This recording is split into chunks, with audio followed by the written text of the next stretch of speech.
bahasa Inggrisnya rejoicing in the Lord, berbahagia di dalam Tuhan. Tapi kalau di bahasa Indonesianya kebahagiaan sejati. Jadi judul kebahagiaan sejati ini diambil dari sini ya, dari chapter terakhir dari judul dari chapter terakhir, kebahagiaan sejati. Tetapi kalau di bahasa Inggris, Step to Christ, atau langkah-langkah menuju kepada Kristus. Dan ini adalah, kita sudah lewati 12 langkah, dan ini adalah langkah terakhir. Dan ternyata langkah-langkah menuju kepada Tuhan Yesus yang kita sudah bahas bukan suatu hal yang mudah ya, yang kita sudah lihat. Kalau langkah pertama harus kita sadar bagaimana kita mau bertobat, bagaimana kita sadar, bagaimana kita mau penyerahan. Nanti ada keraguan-raguan di terakhir, bagaimana kita berdoa. Terus minggu lalu yang di chapter 12 dari Elisha kita sudah bahas tentang apa yang harus kita lakukan dengan keraguan-raguan. Tapi mungkin di bahasa Indonesianya cuma judulnya kebimbangan ya. Tapi kalau bahasa Inggrisnya what to do with a doubt. Apa yang harus kita lakukan ketika kita ragu-ragu. Dan kita sudah tahu kembali ke firman Tuhan, yaitu Yesus sendiri. Dan itu langkah kedua terakhir, ragu-ragu ya. Sekarang kira-kira terakhir ini ada suatu, apakah masih ada masalah lagi sebelum kita dekat dengan Tuhan, atau sudah mulus-mulus aja ya di langkah terakhir. Dan kita akan baca, dan ini karena ini adalah diskusi sekolah sahabat, jadi siapapun bisa ambil bagian, bisa kasih komentar, dan kita diskusi di sini ya. Oke, kita akan mulai baca ya, kita ganti-gantian baca. Kita mulai mungkin dari Kak Dolphin, boleh baca duluan.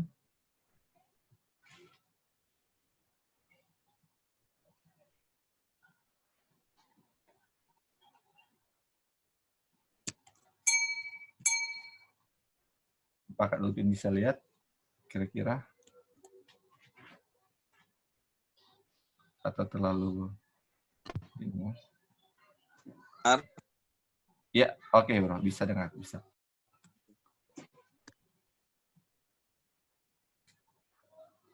Orang-orang Kristen ditentukan menjadi pembawa terang dalam perjalanan menuju surga. Terang yang dipantulkan mereka kepada dunia ini adalah terang yang bersinar atas mereka dari Kristus.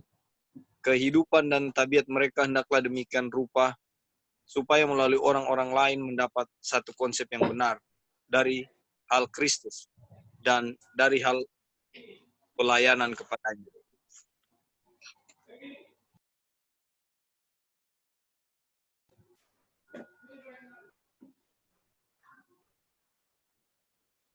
Boleh lanjut bro?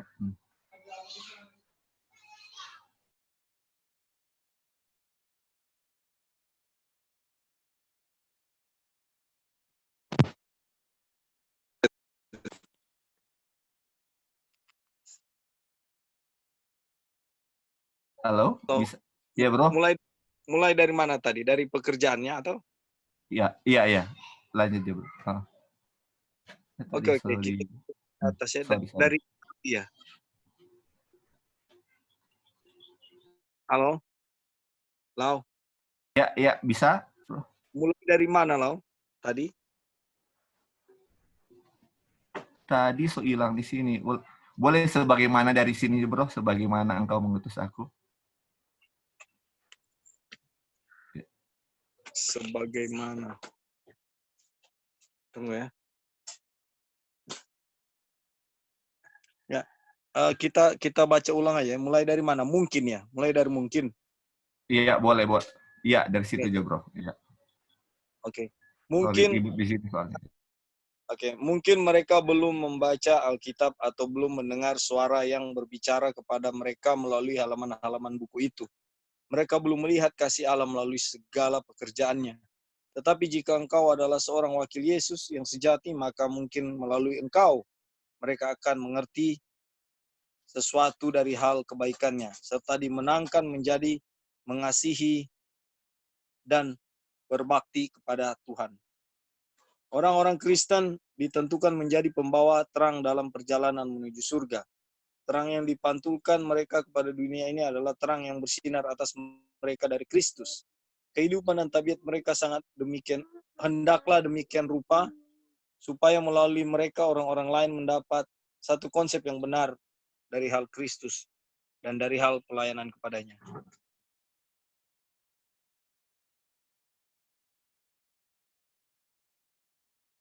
Halo bro, ini kayaknya lupa atas salah baca tuh Kak. Ini share bro. Gimana, Halo. Lau? Ini Halo, suara dapat kecil sekali. sorry. Ada pembaca Mungkin DP lari judul. belum screen, boleh kasih ke atas lagi, soalnya Atau- yang paragraf pertama nggak kelihatan.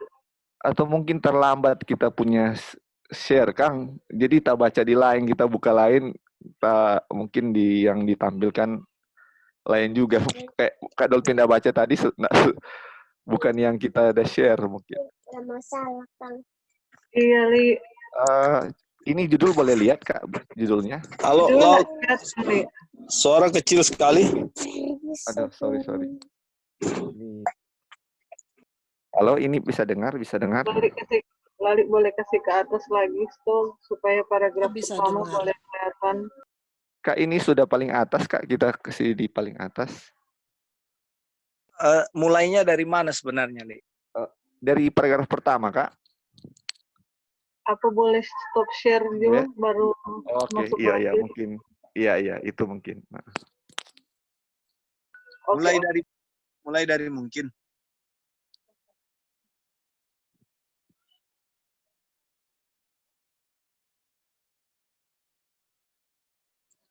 Apa bisa lihat?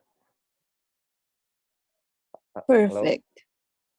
Bisa ya, Kak? Ini baru kelihatan, Li. Oke. Iya, sorry. Makanya tadi yang Kak Dolphin baca kita lihat-lihat nggak. Mungkin nggak sinkron ya di sini dengan di sana. Makanya kacau. Oke. Kak Dolphin boleh baca ulang, Kak? Oke. Iya. Anak-anak Allah dipanggil untuk menjadi wakil-wakil Kristus, menunjukkan kebaikan dan kemurahan Tuhan, sebagaimana Yesus telah menunjukkan kepada kita tabiat Bapa yang sejati.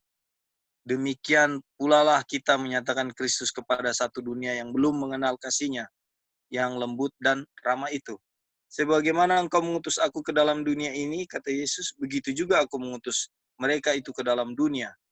Aku di dalam mereka itu dan engkau di dalam aku, supaya isi dunia ini mengetahui bahwa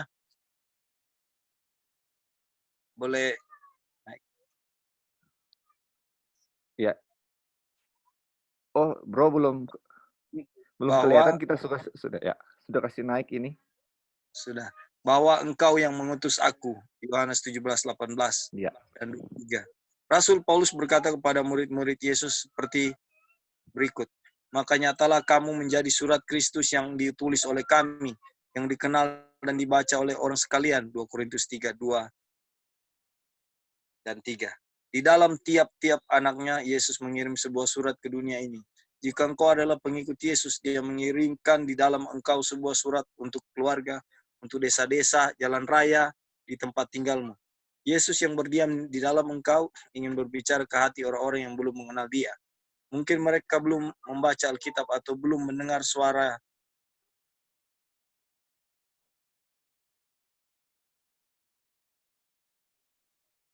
mungkin mereka belum membaca Alkitab atau belum mendengar suara yang berbicara kepada mereka melalui halaman-halaman buku itu.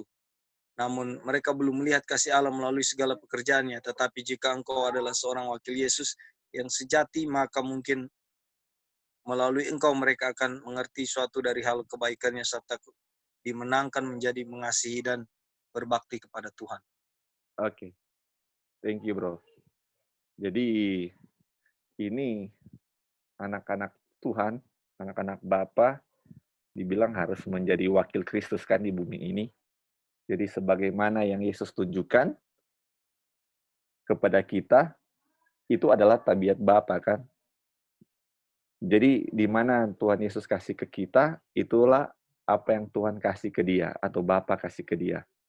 Nah, sekarang kalau kita memiliki tabiat Kristus, otomatis yang kita kasih ke dunia adalah tabiat Kristus, adalah tabiat Bapa kan.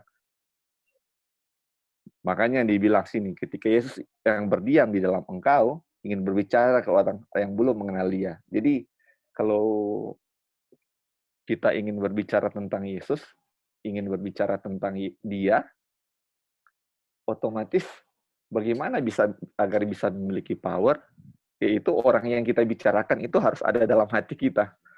Bagaimana kalau kita nggak pikir orang itu, terus nggak ada di dalam hati, terus kita mau bicarakan orang itu?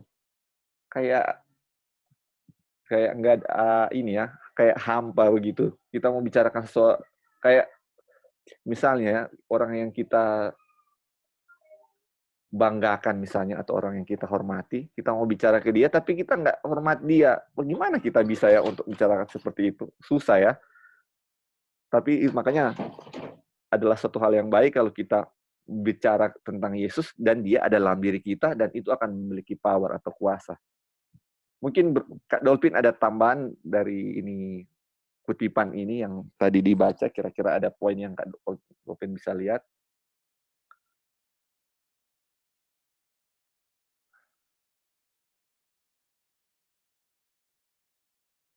Halo bro, apa suara kita bisa dengar?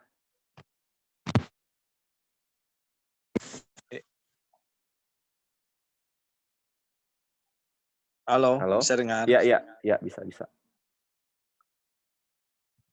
Ya, intinya dari yang dibaca tadi, kita ini adalah surat dari Tuhan. Kelakuan kita, tindakan kita, perkataan kita, pikiran kita, cara kita berpikir, cara kita membawa diri di hadapan orang, adalah harus bagaimana orang bisa melihat kita itu Kristus. Harusnya seperti itu. Tapi kita tahu bersama bahwa kita sedang dalam perjuangan bersama-sama untuk memiliki karakter Kristus yang sejati ya. Jadi dengan kekuatan dan pertolongan Tuhan akan tiba di mana orang bisa lihat kita seperti mereka melihat Kristus adanya. Kalau di kutipan ini,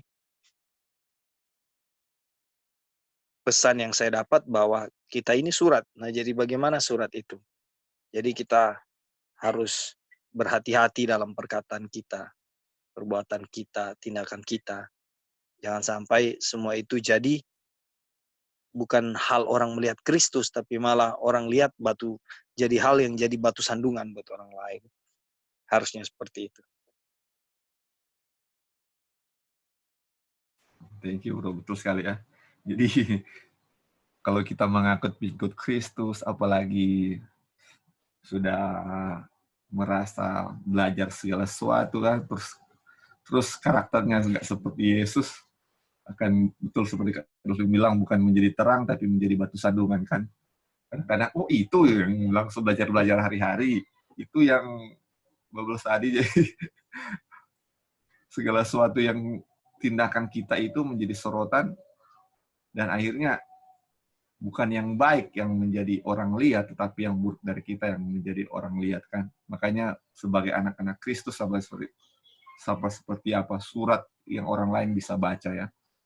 Maka hendaknya apa yang kita lakukan, itulah yang Yesus Kristus lakukan. Makanya di sini dibilangkan mungkin orang lain belum mendengar, membaca atau belum mendengar suara yang berbicara kepada mereka melalui halaman buku-buku itu. Mereka belum melihat kasih Allah melalui segala pekerjaannya. Tetapi jika engkau adalah wakil Yesus yang sejati, maka mungkin melalui engkau mereka akan mengerti sesuatu dari hal kebaikannya serta kemenangan menjadi pengasih dan berbakti kepada Tuhan. Jadi banyak orang mungkin belum baca Alkitab, belum tahu Yesus itu bagaimana. Tetapi kita nggak bisa paksa mereka bisa baca Alkitab. Tapi dengan tindakan kita lah mereka bisa lihat Kristus itu seperti apa. Walaupun mereka belum baca Alkitab. Oke, thank you ya, Bro. Kita akan baca yang selanjutnya. Kak Dolphin boleh, Kak Wanda boleh baca, Kak? Boleh, Li, paragraf 2? Iya. Oke. Orang-orang Kristen ditentukan menjadi pembawa terang dalam perjalanan menuju surga. Terang yang dipantulkan mereka kepada dunia ini adalah terang yang bersinar atas mereka dari Kristus.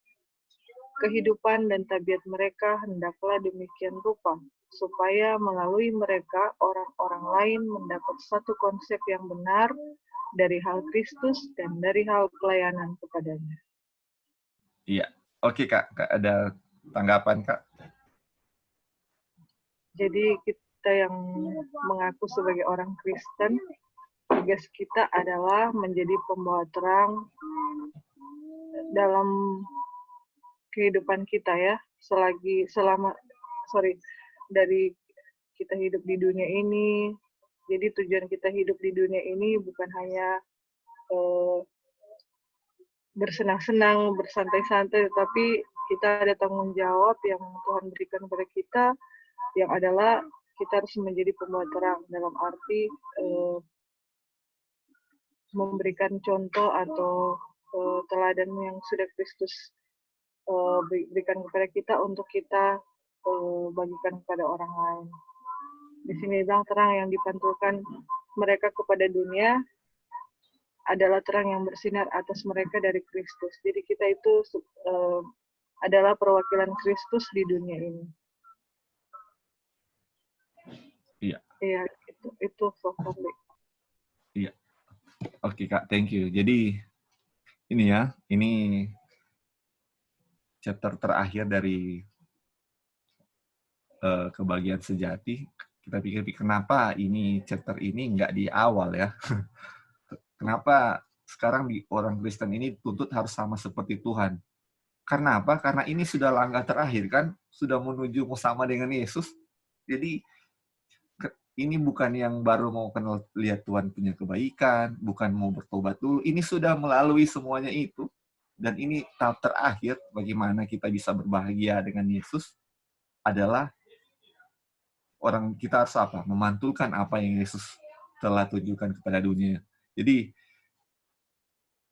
biarlah segala sesuatu yang kita lakukan, terang yang kita pantulkan kepada dunia ini, ya itu yang berasal dari Tuhan Yesus ya. Oke, thank you Kak. Kita lanjut paragraf selanjutnya. Ya, Boleh Kak Gladys boleh baca Kak? Nomor 3. Ya, oke. Ya. Jika kita mewakili Kristus, maka kita akan mengadakan perbaktian kita dengan menarik sekali, sebagaimana adanya. Orang-orang Kristen yang menghimpun kemurungan dan duka ke dalam jiwanya, bersungut-sungut dan berkeluh kesah, berarti memberikan gambaran yang salah tentang Bapa dan kehidupan Kristen kepada orang lain. Mereka memberikan kesan bahwa Tuhan tidak memperkenankan anak-anaknya berbahagia. Dan di dalam hal seperti ini, berarti mereka menjadi saksi palsu melawan Bapa kita yang di surga. Wow. Silakan Gladys mau kasih komentar duluan. Silakan. Iya, di sini betul ya. Di sini dalam kita mengadakan perbaktian yang seperti lalu-lalu kita bikin dulu-dulu, aduh, membosankan ya, sampai tak tidur-tidur. Apalagi hari Jumat, itu biasanya dijadikan hari persiapan di mana masak, cuci-cuci, dan bersih-bersih rumah. Akhirnya, di saat doa untuk buka Sabat, biasanya ini pengalaman di rumah ya, itu pasti papi yang bawakan sekolah Sabat. Jadi dari hari Minggu sampai hari Jumat cuma dibaca, dikasih keterangan sedikit. Yang arti yang akhirnya orang semua tak tidur di kursi karena membosankan gitu loh. Nggak ada mestinya yang harus menarik, yang mestinya yang harus membawakan kehidupan Kristus yang cheerful instead of yang membosankan yang cuma baca. Oke, jadi di sini haruslah menarik sekali sebagaimana adanya. Itu menarik itu apa ya? Jadi harus kreatif.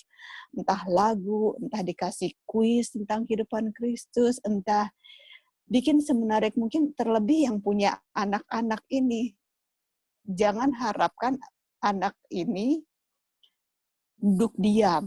Nggak bisa.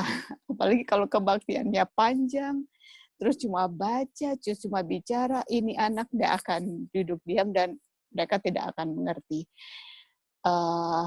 Untuk kreativitasnya adalah libatkan mereka. Bila perlu mereka yang pimpin, mereka yang doa, mereka yang semua. Jadi menarik dan mereka selalu look forward to it. Mereka tunggu-tunggu ini acara karena di mana mereka dikasih tanggung jawab, dikasih bagian daripada apa? Kemurungan, bersungut-sungut karena bosan. Jadi buatlah ini kebaktian tentang kehidupan Kristus bukan saja untuk saya, juga orang lain di sekitar. Dan perkenalkanlah biar bahwa Tuhan ini sangat amat mengasihi dan anak-anak bisa berbahagia, mendengar dengan semangat, sukacita, dan mereka bisa menjadi satu saksi untuk orang lain. Dan untuk menjadi saksi Bapa kita di surga. Jadi kebaktian buatlah tidak juga sesingkat mungkin, tapi semenarik mungkin. Bila perlu, anak-anak masih suka untuk berbakti, kita selesaikan dan kita akan sambung hari berikutnya atau berikutnya. Jadi ini anak-anak senang dengan acara karena mereka dilibatkan dan mereka bersuka cita atas kebaktian ini, yaitu memuji membesarkan nama Tuhan dengan mereka punya alur dan mereka punya pikiran yang memang bisa menjadi sakti Tuhan. Ya, itu saja. Terima kasih. Ya, thank you, Kak. Jadi kalau kadang-kadang kalau misalnya kita kebaktiannya misalnya sudah mau jam-jam akhir, terus ada perpanjangan sedikit karena mungkin bahannya belum selesai dihabiskan. Kadang-kadang, pikiran kita bosan ya, kayak kapan ini mau berakhir? Tapi kalau ada orang yang misalnya nonton film, kayak ada film Korea, sampai pagi mereka nggak ngantuk sama sekali. Kenapa? Saking menariknya film itu. Tapi kalau mau dengan firman Tuhan, kenapa orang bosan? Kenapa? Tidak menarik sama sekali. Mungkin ada yang kutipan lain yang dulu kita pernah baca ya, yang perbaktian itu monoton, begitu-begitu terus. Jadi gimana ya? Apakah kalau misalnya kita dipenuhi dengan Roh Kudus ketika kita mau belajar firman Tuhan, apakah kita akan merasa bosan? Itu tidak ya. Tapi kita akan tetap rasa menarik sekali ini pelajaran firman Tuhan, dan kita nggak akan merasa ngantuk sedikit pun karena firman Tuhan akan sangat menarik. Oke, mungkin ada yang lain mau tambahkan?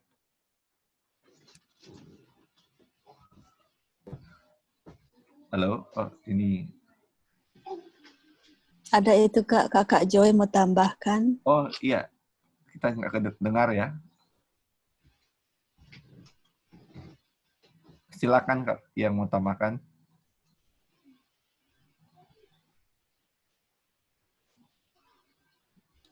Mungkin belum ya. Nggak kedengaran. Apa yang lain bisa dengar suara? Bisa dengar, Li. Oh iya. Oke, Kak. Berarti mungkin kita boleh mau komen sedikit yang Oh iya, silakan Kak, silakan. Ya, silakan. Jadi orang-orang Kristen yang menghimpun kemurungan dan duka ke dalam jiwanya, bersungut-sungut dan berkeluh kesah. Berarti memberikan gambaran yang salah tentang Bapa dan kehidupan Kristen kepada orang lain. Jadi ini sangat menegur kita pribadi ya. Kadang kan kita tidak sadar, mungkin karena lagi berpikir atau lagi apa, tanpa sadar kita sudah menunjukkan kemurungan dari kita punya diri, atau ada duka yang sudah kita tidak bisa tahan, terus kita tunjukkan dari kita punya raut wajah, dan ada juga hal-hal yang kadang dalam kehidupan kita kan pasti banyak ujian atau apa. Jadi mungkin tanpa sadar kita sudah bersungut-sungut atau berkeluh kesah. Jadi pas baca kutipan ini langsung, aduh, kalau kita lakukan ini, berarti kita memberikan gambaran yang salah tentang Bapa dan kehidupan Kristen kepada orang lain. Dan ini sangat-sangat memberi pengaruh yang tidak baik bagi orang lain. Dan yang paling sedih adalah kita itu, yang harusnya kan dibilang di paragraf 2 kan, kita itu harus menjadi representatif daripada Kristus kan.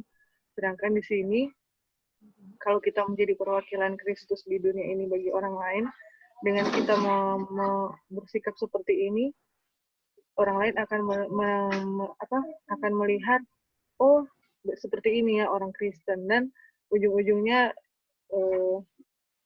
kita memberikan gambaran yang salah tentang Bapa. Jadi perlu kita sangat berhati-hati sekali dalam bertingkah laku atau bersikap terhadap siapapun itu, karena dengan begitu kita memberikan kesan yang tidak baik bagi orang lain. Yang harusnya kita itu menjadi menjadi penghibur ya bagi sesama kita ya. Itu dia sih. Thank you. Iya, thank you Kak. Kak, kalau mau lihat dari kutipan ini, kira-kira kalau kita lihat dengan murung-murung, bersungut-sungut, berkeluh kesah, kalau di 10 hukum kita melanggar hukum keberapa kalau kayak ini? Kira-kira, bukan kira-kira, sesuai dengan kutipan ini.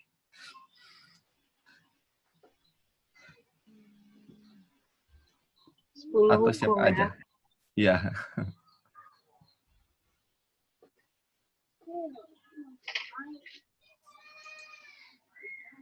Apa ya? Mungkin yang lain, belum terpikirkan juga ini. Oke. Oke. Mungkin ada yang lain mau jawab?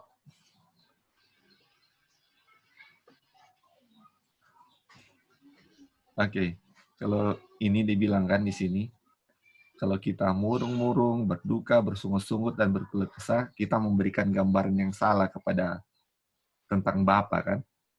Dan di sini bilang, di dalam hal ini, seperti ini, berarti mereka menjadi saksi palsu melawan Bapa kita yang di surga.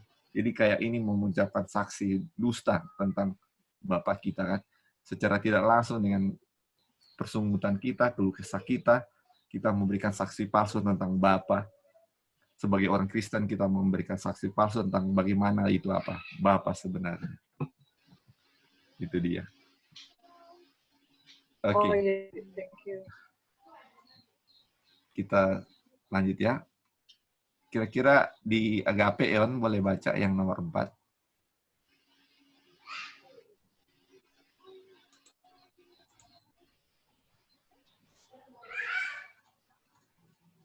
Eon atau siapa aja yang di Agape.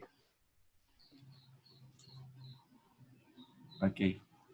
Kalau belum, Tania, kira-kira Tania bisa baca?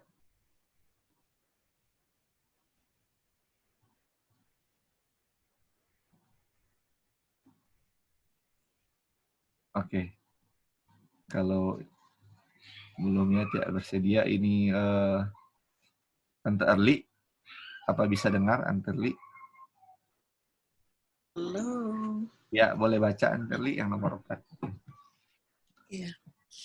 Dia gembira melihat kita tidak yang dari setan. Oh, setan ya? Ya. Oke. Setan bergembira apabila dia dapat memimpin anak-anak Allah ke dalam ketidakpercayaan dan kemurungan.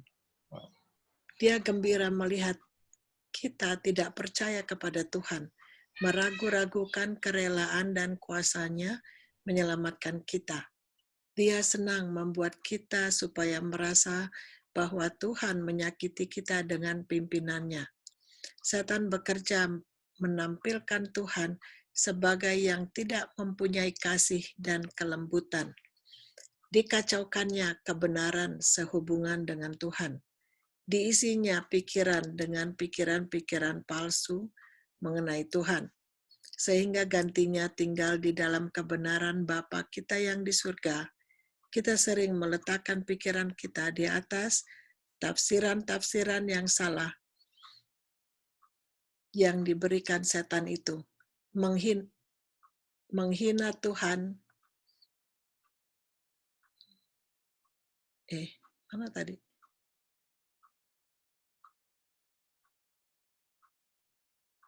Menghina Tuhan dengan jalan kurang percaya dan bersungut-sungut melawan Dia. Ia selalu berusaha membuat kehidupan beragama itu satu kemuraman. Dia ingin memperlihatkan bahwa kehidupan beragama itu sukar dan sulit. Dan apabila orang Kristen menampilkan yang demikian di dalam kehidupan beragamanya sendiri, maka dia melalui kekurang percayaannya menunjukkan kesokongannya kepada kepalsuan setan. Itu. Oke, nanti Erli mau kasih tambahan.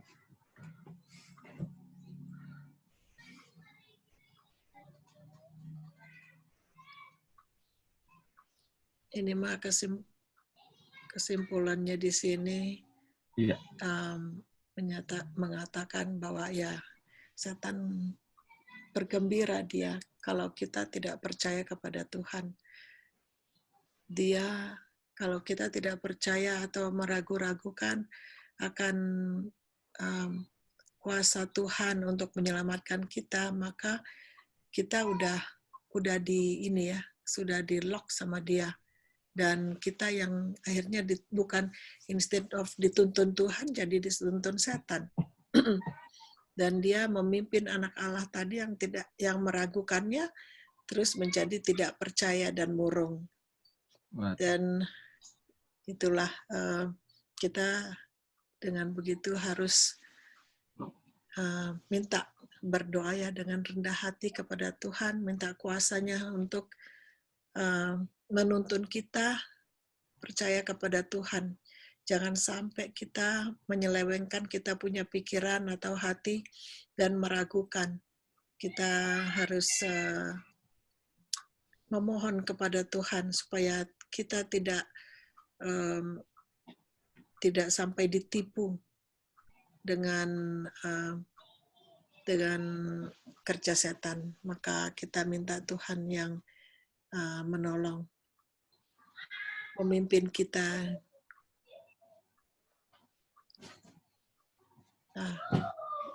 Kamulah yang neranginnya. Thank you. Iya, terima kasih Antarli. Jadi inilah ya, kalau Hawa dulu jatuhnya karena keraguan-raguan, otomatis setan juga akan menjatuhkan kita di langkah terakhir dengan keraguan-raguan. Dan kalau tadi dibilang di sini, ketika kita ragu-ragu, kita bersaksi palsu melawan Bapa kita yang di surga. Kalau di sini, di paragraf ini, kalau kita kurang percaya, ragu-ragu, menunjukkan kita apa? Menyokong setan kepada palsuan setan. Jadi, itu ya, sama ya. Jadi, kalau tadi bersaksi melawan Bapa di surga, yang kedua, otomatis kalau kita melawan Bapa, berarti kita menyokong setan, kan? Waduh, itu bahaya sekali kalau keraguan-raguan ini sangat bahaya sekali. Jadi makanya kalau kita ragu-ragu, tidak percaya, murung, ini adalah kegembiraan setan. Nanti kita lihat keraguan-raguan ini akibatnya apa ya? Selain kita melawan Bapa, kita menyokong setan, apalagi kita bisa lihat ya. Oke. Nanti Early boleh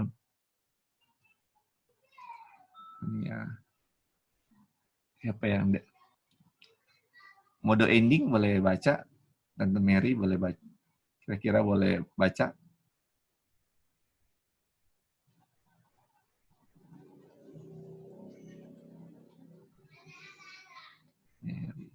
Ya. Bisa Tan? Yang banyak orang. Halo Kak. Iya. Iya. Banyak orang yang berjalan sepanjang. Yang mana, Li?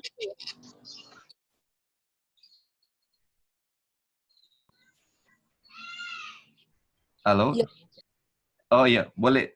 Ya, silakan Tania baca aja dulu. Tania, Oh, ya, silakan. sorry Kak, tadi lagi di kamar mandi soalnya pas dipanggil. Oh iya, it's okay. Iya. Nanti ya, Tania baca nanti habis ini, nanti Mary. Ya, Oh, oke. silakan Tan. Yang banyak orang ya? Ya, ya. Banyak orang yang berjalan sepanjang jalan hidup memikirkan selalu akan kesalahan-kesalahan, kegagalan-kegagalan, dan kekecewaan-kekecewaannya. Sehingga hati mereka dipenuhi dengan kegetiran dan kekecewaan. Ketika saya berada di Eropa, seorang saudari yang dalam keadaan seperti ini, dalam keadaan tertekan batin yang berat, menulis surat kepada saya memohon kata penghiburan yang menguatkan hati.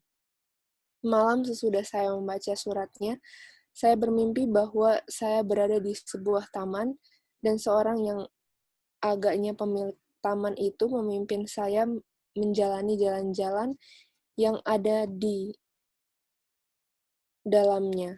Saya sedang mengumpulkan bunga-bunga dan menikmati baunya yang semerbak ketika saudari ini yang berjalan di sisi saya mengarahkan perhatian saya kepada duri-duri yang menghalangi jalannya. Di sana dia meratap kesakitan. Dia tidak berjalan pada jalan yang telah disediakan, yang ditunjukkan penunjuk jalan, melainkan berjalan di celah-celah unak dan duri. Aduh, seduhnya. Bukankah sayang sekali taman yang indah ini dirusakkan oleh duri-duri itu? Lalu penunjuk jalan itu berkata, biarkanlah duri-duri itu, karena duri-duri itu hanya mampu melukai engkau. Kumpulkanlah bunga-bunga, bunga mawar, dan bakung.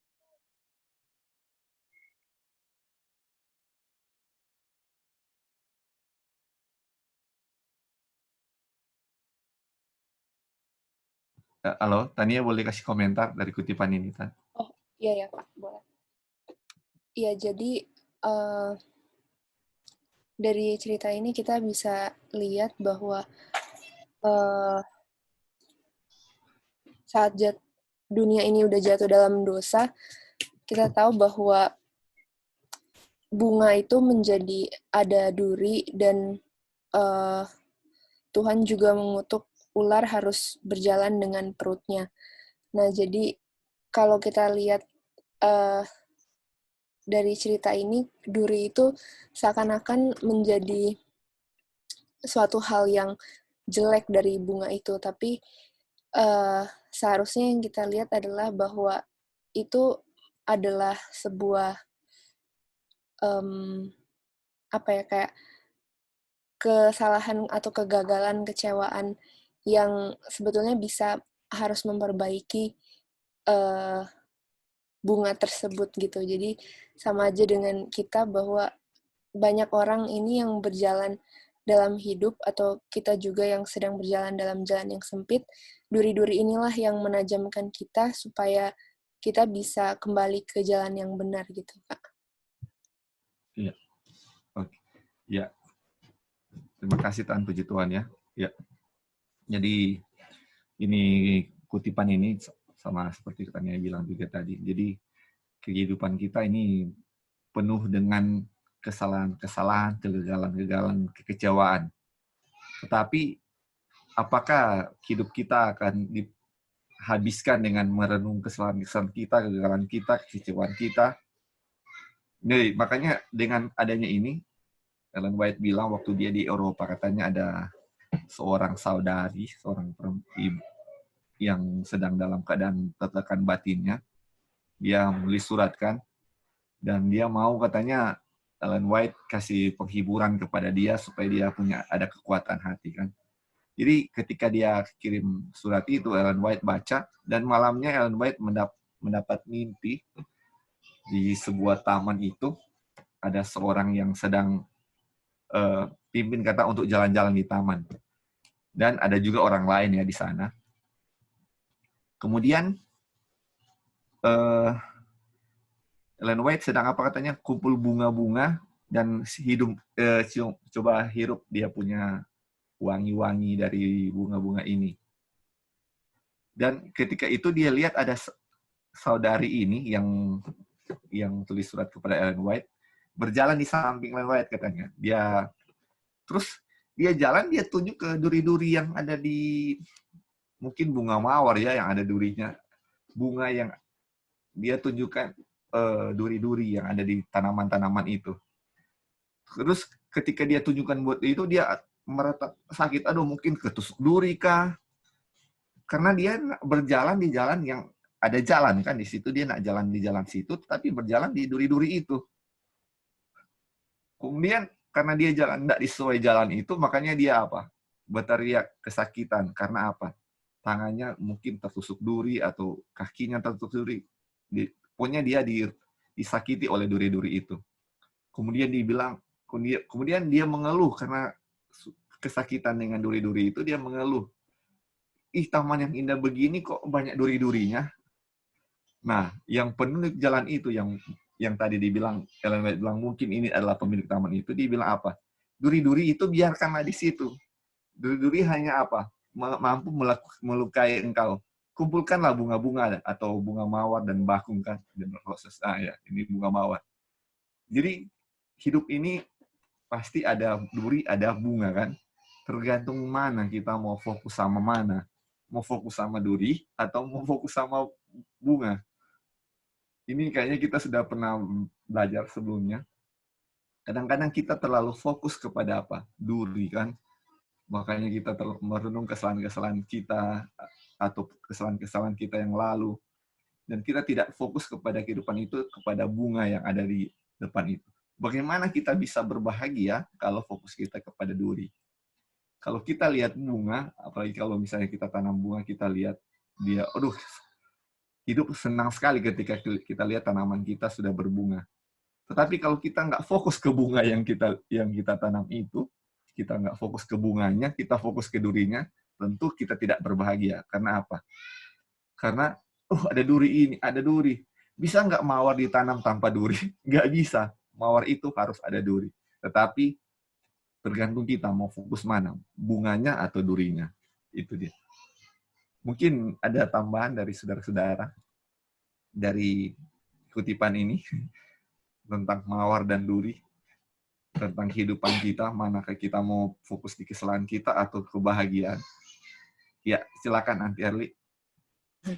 Betul itu, Lali. Kita selalu melihat kehidupan kita, perjalanan kehidupan kita melihatnya yang nggak enaknya terus gitu ya. Melihatnya, kok saya susah, kok saya nggak ada ini, kok begitu, kok Tuhan nggak lihat saya. Jadi, kok saya sakit, kenapa saya sakit, kenapa begini, saya melihatnya kesusahannya terus. Jadi, itulah duri-durinya ya. Seharusnya kita melihat bunga-bunganya, fokus kepada bunga-bunganya. Jadi bunganya itu indah, lihat enak dipandang, indah dipandang dan wangi gitu ya. Jadi dalam kehidupan kita pun kita harus melihat di dalam liku-liku, di dalam kesusahan kita itu kita melihat ada satu apa yang Tuhan memberikan kita satu kayak ada benefitnya gitu untuk pembentukan kita punya karakter. Jadi kita melihat benefitnya, kita melihat yang segi positifnya. Jadi di dalam misalnya saya dapat penyakit, aduh Tuhan saya dapat penyakit, kenapa ya kok? Jadi jangan kita melihat kesusahannya, kenapa saya dapat penyakit, tetapi kita melihat, Tuhan terima kasih dengan sakit saya ini, saya dapat melihat kesalahan saya apa yang saya harus perbaiki. Dengan demikian saya lebih dekat kepada Tuhan. Tuhan terima kasih karena Tuhan sedang menegur saya, karena teguran itu membentuk saya punya karakter, untuk mungkin saya harus lebih dekat lagi kepada Tuhan, untuk datang kepada Tuhan, terus memohon kepadanya petunjuknya. Nanti penyesalan kita, terus kita punya dosa, minta ampun dengan sungguh-sungguh, kesungguhan kita itu, nanti Tuhan buka jalan. Tuhan buka jalan. Dia kasih tahu kepada kita, oh kesalahan kita itu apa. oh Tuhan terima kasih, karena Tuhan sudah tunjukkan lewat firman-Nya, lewat sini, lewat sana. Itulah perjalanan hidup kita yang kita harus lihat benefitnya.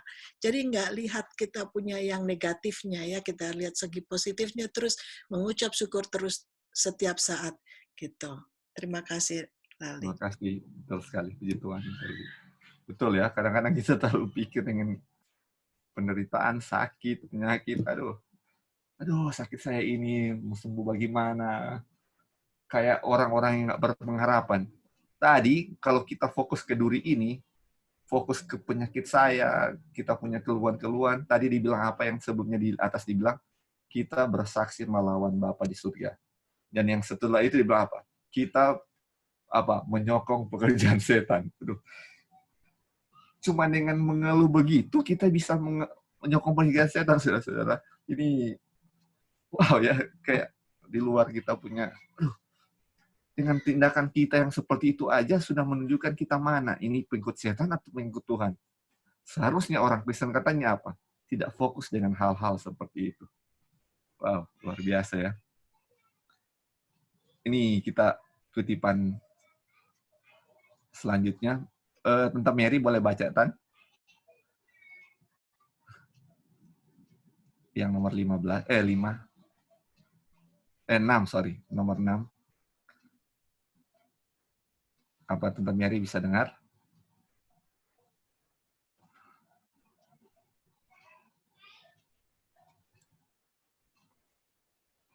Mungkin Tante Mary belum bisa dengar. Boleh Joy baca? Joy atau siapa yang di... Joy atau Dina? Ya, silakan. Apakah tidak ada saat-saat gembira di dalam pengalamanmu? Tunggu, bukan itu. Ini. Iya ya. Iya. Bukan. Ya. Ya. Bukankah telah ada saat-saat gembira di dalam pengalamanmu? Bukankah engkau telah mempunyai waktu-waktu yang indah di mana jantungmu berdebar dengan kegembiraan dalam menyambut Roh Tuhan? Jika engkau menoleh kembali kepada pengalaman-pengalamanmu pada masa lampau, apakah engkau tidak mendapatkan masa-masa yang menyenangkan? Bukankah janji-janji Tuhan seperti bunga-bunga yang berbau harum itu bertumbuh di sisi perjalananmu? Apakah engkau tidak mau membiarkan keindahan dan keelokannya mengisi hatimu dengan gembira? Kegembiraan? Iya. Silakan nih tanggapannya. Iya, jadi kan tadi sudah dibilang seperti bunga mawar, dia ada duri dan ada juga dia punya keindahan. Nah, ini seperti kayak yang orang suka kasih ilustrasi, ada gelas yang setengah isi airnya, ada orang lihat setengah penuh, ada yang setengah kosong kan, seperti itu. Jadi cara saya memandangnya itu bagaimana gitu, apakah saya berpikir positif setengah penuh atau saya berpikir negatif setengah kosong. Jadi kalau kita selalu berpikir positif, kita akan lihat di masa-masa lampau, ada pengalaman-pengalaman yang menyenangkan, janji-janji Tuhan seperti bunga yang berbau harum, walaupun perjalanan kita istilahnya tidak banyak duri, semak seperti itu, tapi apakah dibilang kita membiarkan keindahan dan keelokannya mengisi hati kita dengan kegembiraan? Jadi sekarang saya mau jalan, saya mau lihat apa? Saya mau lihat bunga mawar yang indah atau rumput atau duri gitu.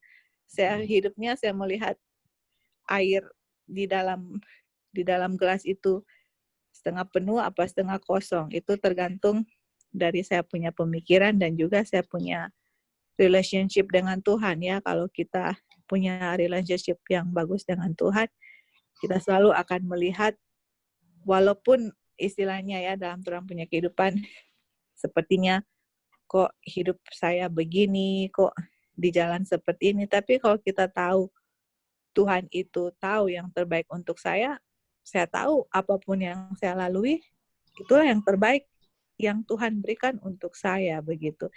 Sekarang saya mau lihat mana susahnya, atau saya melihat bahwa ini yang terbaik untuk saya. Walaupun saya lakukan ini, Tuhan selalu berada dengan saya. Selalu lihat dalam segi positif.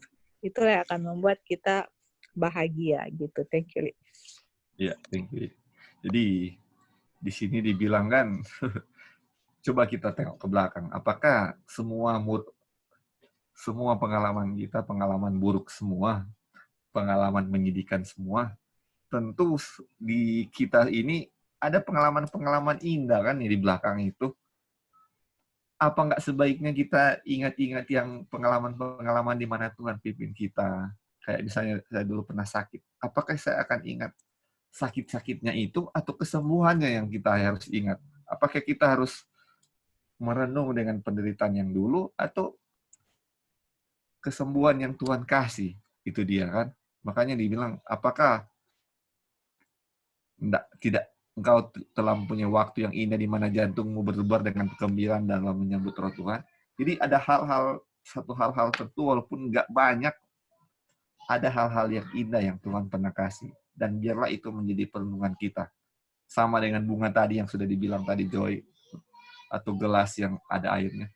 Kita apa? Biarlah fokus sama airnya, fokuslah sama bunganya. Jangan fokus sama duri atau yang kosong itu kan. Makanya ini kayak mau atur bagaimana pikiran kita ke lebih hal-hal yang positif. Karena percuma kita sudah belajar semuanya, sudah belajar tentang kebaikan Tuhan di awal, sudah belajar bagaimana mau berdoa, bagaimana untuk tidak ragu-ragu, bagaimana untuk penyerahan kepada Tuhan. Semua kita sudah belajar, tetapi kita suka merenungkan hal kesalahan-kesalahan, tapi tidak berpikir positif. Itu akan menjadi sia-sia. Makanya ini hal yang terakhir untuk menjawab bagaimana kita bisa berbahagia di dalam Yesus adalah apa? Berpikir positif. Lihat sisi positifnya yang mana. Oke. Kita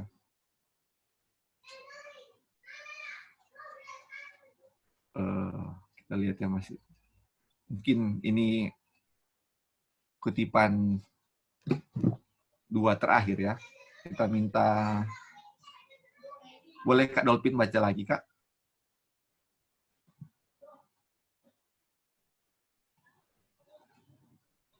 Halo, Kak Dolphin bisa dengar?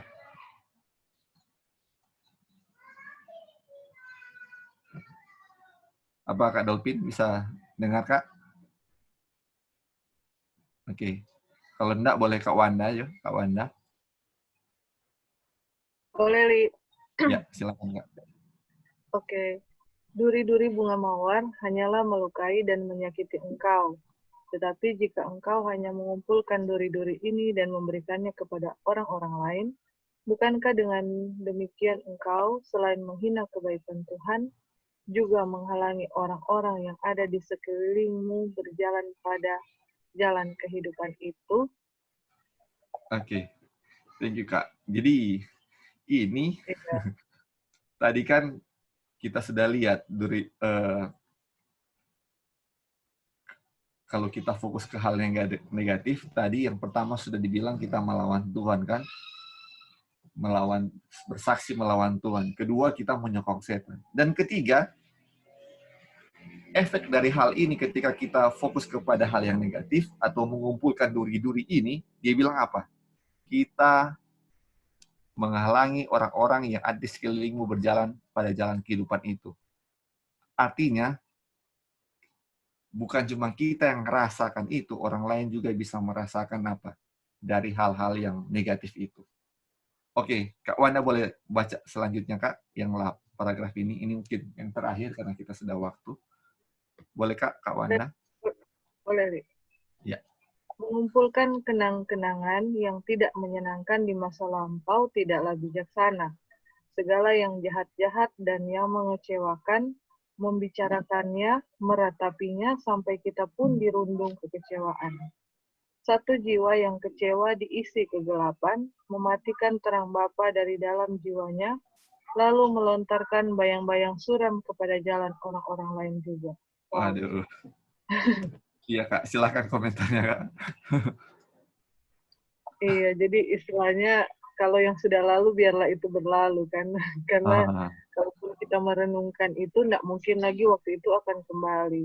Tapi justru kita harus maju terus ke depan, pandang terus kepada Tuhan, kita lakukan yang positif lah. Dalam hal ini, kita sama-sama ini kan lagi belajar, jadi kita lebih fokuslah kepada firman Tuhan, dan istilahnya pasti semuanya ada hal-hal yang sudah dilewati yang buruk. Tapi Tuhan tidak melihat di situ ya, tapi bagaimana kita punya kehidupan ke depannya. Jadi dengan kita, kalau kita terlalu fokus dengan masa lalu, kita tidak akan maju-maju. Jadi akan stuck di situ terus. Jadi kalau itu sudah lewat, biarlah kita itu lewat saja dan kita maju dengan selalu lebih mendekatkan diri kepada Tuhan. Dan istilahnya hidup baru lah ya, selalu baru setiap hari gitu, bersama dengan Tuhan.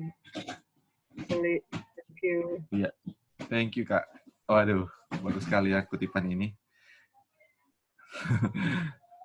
Jadi semua kita pastinya ada pengalaman pahit masa lalu, ada pengalaman yang indah di masa lalu.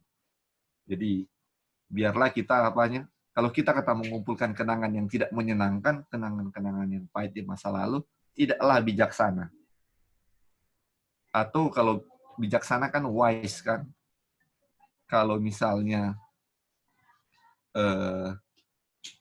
lawan dari wise pasti foolish. Kalau kita suka pikirkan yang negatif, aduh itu nak bijaksana, itu lawannya dari bijaksana.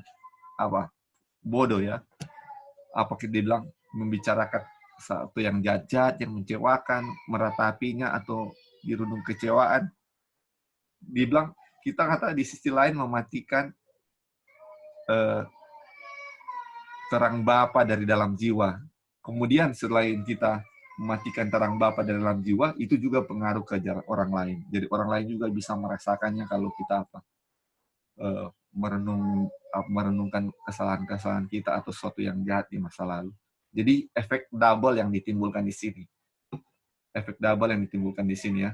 Kita rugi, orang lain juga rugi. Dan juga nanti kita akan baca nanti ketika Bapak kita bersungut atau memikirkan seperti ini, Bapak akan bersedih. Aduh, itu kita akan lihat nanti. Mungkin minggu depan kita akan pelajari itu ya. Jadi sejauh ini, biarlah hal yang kita bisa pelajari dari pelajaran ini adalah biarlah kita fokus kepada hal yang positif. Perhatikanlah bunga-bunga ya, saudara-saudara. Perhatikanlah bunga-bunga. Jangan perhatikan duri-duri. Duri-duri memang sudah ada di situ dan dia memang harus ada. Makanya itu Tuhan selalu memberikan kita pilihan. Mau lihat mana kamu? Mau lihat duri atau melihat bunga? Tapi Bapa atau Tuhan menganjurkan kita untuk melihat melihat bunga. Lihatlah bunga.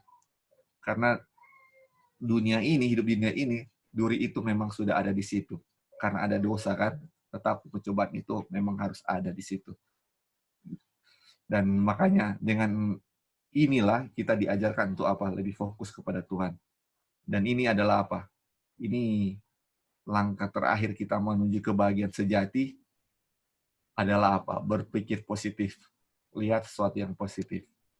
Karena kalau kita bersusah-susah, setan bergembira. Kalau kita murung, tidak percaya, setan bergembira. Makanya ini yang dibilang tadi. Jadi sebagai orang-orang yang Kristen, pengikut Kristus, harusnya katanya? Kita bergembira. Kenapa kita bergembira? Karena melihat segala hal dalam sisi positif. Oke. Sebelum tutup, mungkin ada tambahan dari teman-teman, dari saudara-saudara sekalian, untuk pelajaran yang singkat ini, waktunya yang sudah habis, biar diam di Amerika tidak terlalu larut. Mungkin ada yang mau tambahkan 1-2 tambahan sebelum kita berdoa dan kita tutup.